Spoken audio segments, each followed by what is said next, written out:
Imagine you have a plate with 3 delicious chocolate chip cookies. You want your cookie robot to put a sprinkle on each one. If you didn't have a loop, you'd have to tell the robot the same thing over and over. Robot, put a sprinkle on cookie number 1. Robot, put a sprinkle on cookie number 2.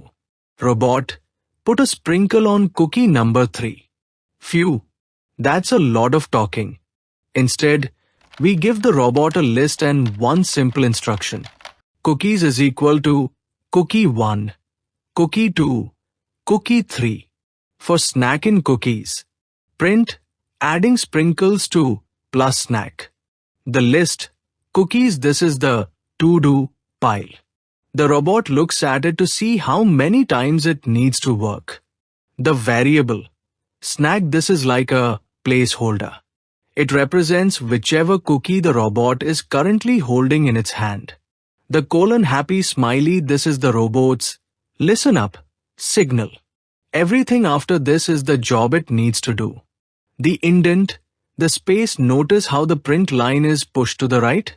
That tells Python, this action is part of the loop. Now run this code. Subscribe to Sanzu for more.